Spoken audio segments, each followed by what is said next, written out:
Hi friends, namaste. Welcome to ఆనోస్ kitchen. ఇవాళ నేను హెల్తీ టేస్టీ రెసిపీ చూపించబోతున్నాను. రాగి దోశ, రాగి ఇడ్లీ. రాగి దోశకి రాగి ఇడ్లీకి సపరేట్ బెటర్ అనేది మనం తయారు చేసుకునే అవసరం లేదు. ఒకే పిండితో మనం ఈ రాగి ఇడ్లీ, రాగి దోశ అండ్ పునుగులు, ఊతప్పం కూడా తయారు చేసుకోవచ్చండి. కొలతలు ఏంటి అనేది చూసేద్దాం.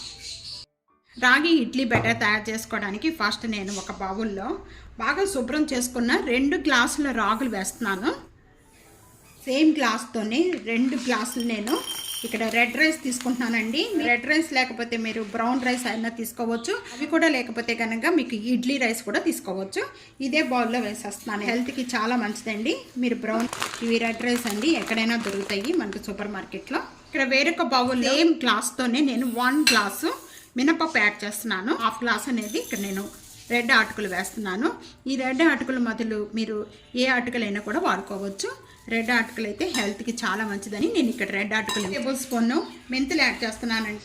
ఈ మెంతులు యాడ్ చేసుకోవడం వల్ల ఇడ్లీలో చాలా స్పాంజీగా వస్తాయండి. దోశలు అనేది చాలా క్రిస్పీగా వస్తాయి. కూడా ఒక 3-4 టైమ్స్ వరకు కూడా బాగా క్లీన్ చేసుకోవాలండి. మిల్లెట్స్ అనేది నానటానికి ఎక్కువ టైం పడుతుంది. అందుకని ఇంకా 8 కానీ లేకపోతే 7 అవర్స్ వరకు కూడా నానబెట్టుకోవాలి. నేను ఇక్కడ అన్నీ కూడా మార్నింగ్ నానబెడుతున్నాను. 7 అవర్స్ అయిన వెంటనే కూడా ఈ విధంగా బాగా నాన్న వాటన్నిటిని కూడా మళ్ళీ ఈ విధంగా ప్రెస్ చేస్తూ ఒక 2 టైమ్స్ వరకు కూడా బాగా క్లీన్ చేసుకోవాలి. వీటన్నిటిని వాళ్ళు బాగా క్లీన్ చేసుకున్న వెంటనే నేను ఈరోజు గ్రైండర్లో వేస్తున్నాను. ఇవి వేసేటప్పుడు వాటర్ అనేది యాడ్ చేయొద్దండి. బాగా కొద్దిగా మెత్తగా అయిన తర్వాత అప్పుడు కొద్దిగా వాటర్ యాడ్ చేసుకుంటూ కూడా బాగా మెత్తగా రుబ్బుకోవాలి.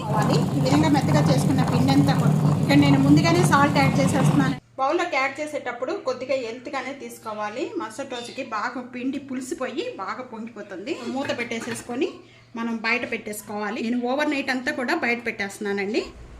కూడా ఓవర్ నైట్ అంతా కూడా పెట్టుకున్న పిండి ఇప్పుడు చూద్దామండి. బాగా పులిసిపోయింది. ఇదంతా కూడా మళ్ళీ ఒకసారి పిండి అంతా కూడా బాగా కలుపుకోవాలి. ఇప్పుడు నార్మల్ ఇడ్లీ మనం ఎలా తయారు చేసుకుంటామో బెటర్ సేమ్ అంతేనండి. ఇక్కడ బెటర్ అంతా రెడీ అయిపోయింది. నేను ఇక్కడ నెయ్యి అప్లై చేస్తున్నానండి. వచ్చండి 15 లేక 20 నిమిషాల వరకు కూడా ఇది కుక్ చేసుకోవాలి. మీకు ఇష్టమైన చట్నీలతో తీసుకోవచ్చు.